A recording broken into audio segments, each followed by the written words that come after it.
ओम सूर्याय नमः। जय श्री कृष्णा, राधे राधे। प्रिय भक्तों, आप सभी का स्वागत है आपका अपने YouTube चैनल पुष्पा शर्मा हिंदी कहानियाँ में। आज हम सभी सूरज भगवान की कथा को बड़े ही प्रसन्नचित्त मन के साथ श्रवण करेंगे।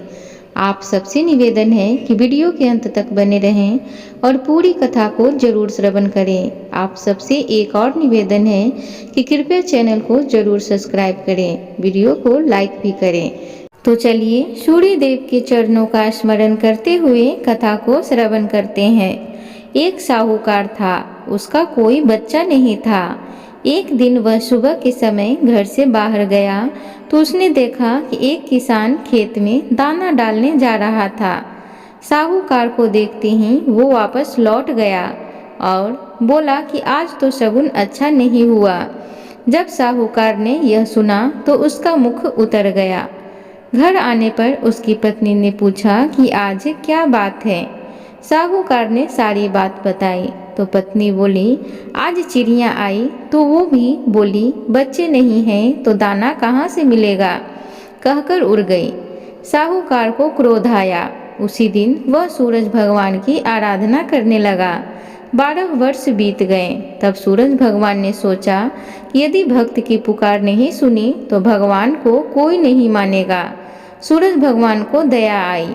प्रकट होकर बोले, साहूकार, तेरे नसीब में बच्चा नहीं है, पर मेरे आशीर्वाद से तेरे घर एक कन्या जन्म लेगी। 9वें महीने उनके घर में एक कन्या ने जन्म लिया। जब नायन नहलाने आती तो कन्या हंसती मुस्कुराती। कन्या के मुस्कुराने से हीरे मोती गिरते। उन हीरे मोती को नायन लेकर चली जाती। 1.25 महीना बीत गया। तब साहूकार की पत्नी नायन से बोली, अब इसे मैं नहला दूंगी। जब वह उसे नहलाने लगी तो बच्ची के हंसने पर हीरे मोती गिरे। अब वो समझ गई कि नायन ने तो खूब हीरे मोती इकट्ठे कर लिए। जब लड़की बड़ी हुई तो माँ बाप ने सोचा कि घर में धन तो बहुत है, घर जवाई रख लेते हैं। उन्होंने एक गरीब लड़का ढूंढा और उसके साथ अपनी लड़की का विवाह करा दिया। माँ दिन उगते ही बेटी को उठाने जाती और उसका मुख देखती। तब लड़की का पति बोला, अपने बीच सुबह सुबह माँ का क्या काम। तो लड़की बोली, माँ का नियम है कि वह सुबह होते ही मेरा मुख देखती है। दूसरे दिन वो सुबह उठा और उसका मुख देखा तो उसके मुख से हीरे मोती बिखरे। अब वो समझ गया कि इसलिए ही सासू माँ इसका मुख पहले ही देख लेती हैं। थोड़ी देर बाद लड़की की माँ आई तो हीरे मोती नहीं मिले। माँ समझ गई कि जवाई को पता चल गया है। माँ के मन में कपट आया। उसने एक आदमी को जवाई को जान से खत्म करने के लिए भेज दिया। आदमी ने जवाई को मार दिया और उसका सिर सासू को लाकर दे दिया। सूरज भगवान ने देखा कि हमारी दी हुई कन्या का पति मार दिया गया है। सूरज भगवान मनुष्य रूप में भिक्षा मांगने आए और उस कन्या के पति का सिर साथ ले आए। उन्होंने उसके अंग जोड़कर अमृत का छींटा दिया। तब उसका पति उठकर बैठ गया। घर गया तो बेटी ने पूछा, रविवार व्रत का मेरा नियम है कि दिन अस्त होने के बाद खाना नहीं खाना, तो फिर आप इतनी देर से क्यों आए। वो बोला कि मुझे मारने के लिए तेरी माँ ने आदमी भेजा था और सारी कहानी बता दी। तब बेटी बोली कि हम यहाँ नहीं रहेंगे। जो माँ मेरा सुहाग छीन ले वो किस काम की है। बेटी अपने पति के साथ अलग घर में रहने लगी। उसके घर में सुख समृद्धि हो गई और उसकी माँ के घर में धीरे धीरे दरिद्रता आ गई। जैसे सूरज भगवान बेटी पर प्रसन्न हुए वैसे सब पर प्रसन्न रहना। बोलिए सूर्य देव की जय। प्रिय भक्तों, एक अन्य कथा के अनुसार सूर्य और चंद्रमा इस पृथ्वी के सबसे साक्षात देवता हैं, जो हमें प्रत्यक्ष उनके सर्वोच्च दिव्य स्वरूप में दिखाई देते हैं। वेदों में सूर्य को जगत की आत्मा कहा गया है। समस्त चराचर जगत की आत्मा सूरज ही है। सूर्य से ही इस पृथ्वी पर जीवन है। वैदिक काल से ही भारत में सूर्य उपासना का प्रचलन चला आ रहा है। वेदों और ऋचाओं में अनेक स्थानों पर सूर्यदेव की स्तुति की गई है। पुराणों में सूर्य की उत्पत्ति, प्रभाव, स्तुति, मंत्र इत्यादि विस्तार से मिलते हैं। ज्योतिष शास्त्र में नवग्रहों में सूर्य को राजा का पद प्राप्त है। मार्कंडेय पुराण के अनुसार पहले यह संपूर्ण जगत प्रकाश रहित था। उस समय कमल योनि ब्रह्मा जी प्रकट हुए। उनके मुख से प्रथम शब्द ओम निकला, जो सूर्य का तेज रूपी सूक्ष्म रूप था। तत्पश्चात ब्रह्मा जी के 4 मुखों से 4 वेद प्रकट हुए, जो ओम के तेज में एकाकार हो गए। यह वैदिक तेज ही आदित्य है, जो विश्व का अविनाशी कारण है। ये वेद स्वरूप सूर्य ही सृष्टि की उत्पत्ति, पालन व संहार के कारण है। ब्रह्मा जी की प्रार्थना पर सूर्य ने अपने महातेज को समेटकर स्वल्प तेज को ही धारण किया। सृष्टि रचना के समय ब्रह्मा जी के पुत्र मरीचि हुए, जिनके पुत्र ऋषि कश्यप का विवाह अदिति से हुआ। अदिति ने घोर तप द्वारा भगवान सूर्य को प्रसन्न किया, जिन्होंने उसकी इच्छा पूर्ति के लिए सुषुम्ना नाम की किरण से उसके गर्भ में प्रवेश किया।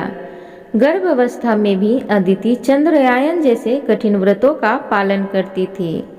ऋषि राज कश्यप ने क्रोधित होकर अदिति से कहा, तुम इस तरह उपवास रखकर गर्भस्थ शिशु को क्यों मारना चाहती हो? यह सुनकर देवी अदिति ने गर्भ के बालक को उदर से बाहर कर दिया, जो अपने अत्यंत दिव्य तेज से प्रज्वलित हो रहा था।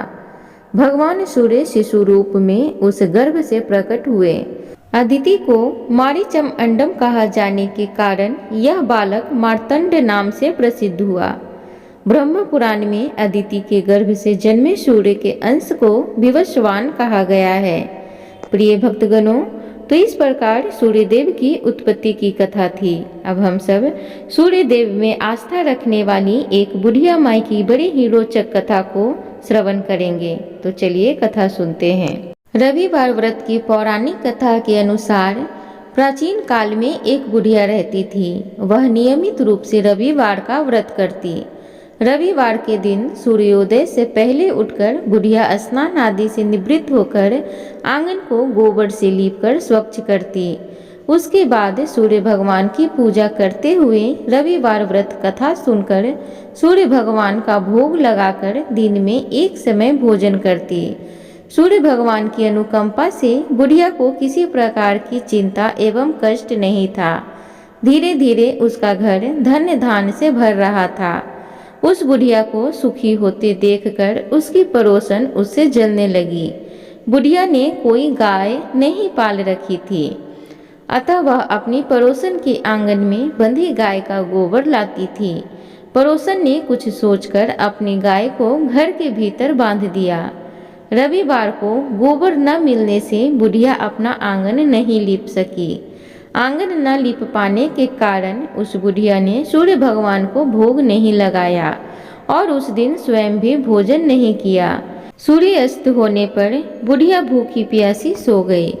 प्रातःकाल सूर्योदय से पूर्व उस बुढ़िया की आंख खुली तो वह अपने घर के आंगन में सुंदर गाय और बछड़े को देखकर हैरान हो गई। गाय को आंगन में बांधकर उसने जल्दी से उसे चारा लाकर खिलाया। पड़ोसन ने उस बुढ़िया के आंगन में बंधी सुंदर गाय और बछड़े को देखा तो वह उससे और अधिक जलने लगी। तभी गाय ने सोने का गोबर किया। गोबर को देखते ही पड़ोसन की आंखें फटी की फटी रह गई। पड़ोसन ने उस बुढ़िया को आसपास न पाकर तुरंत उस गोबर को उठाया और अपने घर को लेकर चली गई तथा अपनी गाय का गोबर वहां रखाई। सोने के गोबर से पड़ोसन कुछ ही दिनों में धनवान हो गई। गाय प्रतिदिन सूर्योदय से पूर्व सोने का गोबर किया करती थी और बुढ़िया के उठने से पहले पड़ोसन उस गोबर को उठाकर ले जाती थी। बहुत दिनों तक बुढ़िया को सोने के गोबर के बारे में कुछ पता ही नहीं चला। बुढ़िया पहले की तरह हर रविवार को सूर्य देव का व्रत करती रही और बड़े ही प्रसन्न मन के साथ कथा को सुनती रही। लेकिन सूर्य भगवान को जब पड़ोसन की चालाकी का पता चला तो उन्होंने तेज आंधी चलाई। आंधी का प्रकोप देखकर बुढ़िया ने गाय को घर के भीतर बांध दिया। सुबह उठकर बुढ़िया ने सोने का गोबर देखा उसे आश्चर्य हुआ। उस दिन के बाद बुढ़िया गाय को घर के भीतर बांधने लगी। सोने के गोबर से बुढ़िया कुछ ही दिनों में बहुत अधिक धनी हो गई। उस बुढ़िया के धनी होने से पड़ोसन बुरी तरह जल भूनकर राख हो गई और उसने अपने पति को समझा बुझाकर उसे नगर के राजा के पास भेज दिया। सुंदर गाय को देखकर राजा बहुत खुश हुआ। सुबह जब राजा ने सोने का गोबर देखा तो उसके आश्चर्य का ठिकाना न रहा। उधर सूर्य भगवान को भूखी प्यासी बुढ़िया को इस तरह प्रार्थना करते देख उस पर बहुत करुणा आई। उसी रात सूर्य भगवान ने राजा को स्वप्न में कहा, राजन, बुढ़िया को गाय व बछड़ा तुरंत लौटा दो, नहीं तो तुम पर विपत्तियों का पहाड़ टूट पड़ेगा, तुम्हारा महल नष्ट हो जाएगा। सूर्य भगवान के स्वप्न से बुरी तरह भयभीत राजा ने प्रातः उठते ही गाय और बछड़ा बुढ़िया को लौटा दिया। राजा ने बहुत सा धन देकर बुढ़िया से अपनी गलती के लिए क्षमा मांगी। राजा ने पड़ोसन और उसके पति को उनकी इस दुष्टता के लिए दंड दिया। फिर राजा ने पूरे राज्य में घोषणा कराई कि सभी स्त्री पुरुष रविवार का व्रत किया करेंगे। रविवार का व्रत करने से सभी लोगों के घर धन धान से भर गए। राज्य में चारों ओर खुशहाली छा गई। स्त्री पुरुष सुखी जीवन यापन करने लगे तथा सभी लोगों के शारीरिक कष्ट भी दूर हो गए। एक बार बोलिए सूर्य देव की जय। प्रिय श्रोतागण, तो अब हम सब सूर्य देव की एक और पौराणिक कथा को श्रवण करेंगे। तो चलिए सुनते हैं। सूर्य भगवान प्रतिदिन नगरी में पधारते हैं और सभी जीवों का पालन करते हैं। राणा दे सूर्य नारायण से पूछती हैं कि सुबह सवेरे आप धरती लोक पर चले जाते हैं और शाम होते ही सूर्य लोक पधारते हो, पूरे दिन आप धरती लोक में क्या करते हो? सूर्य नारायण कहते हैं कि मैं सबका पालन पोषण करने जाता हूँ, कीड़ी चींटी को कन्न देता हूँ और हाथी को मन देता हूँ। राणा दे बोलती हैं कि क्या सबको खाने को देते हो? कोई तो बच ही जाता होगा। सूर्य नारायण फरमाते हैं कि कोई नहीं बचता। राणा दे वापिस बोलती हैं, किसी को बाकी नहीं रखते हो? सूर्य नारायण बोलते हैं कि किसी को भी भूखा नहीं रखता हूँ। भूखा उठता है पर कोई भूखा सोता नहीं है। अगले दिन राणा दे नहाकर अपने कक्ष में पधारती हैं और एक चींटी को डिब्बा में बंद कर देती हैं। राणा दे प्रतिदिन नहाकर भगवान की पूजा किया करती थीं और स्वयं के भी कुमकुम चावल लगाती थीं। उस दिन भी उसने कुमकुम चावल की बिंदी लगाई होती है। जब राणा दे डिब्बी बंद कर रही होती हैं तब उनकी कुमकुम की बिंदी में जो चावल लगे हुए थे उनमें से कुछ चावल के दाने उस डिब्बी में गिर गए और स्नान किए हुए हाथ मुंह पे से जल की कुछ बूंदें उस डिब्बी में गिर जाती हैं।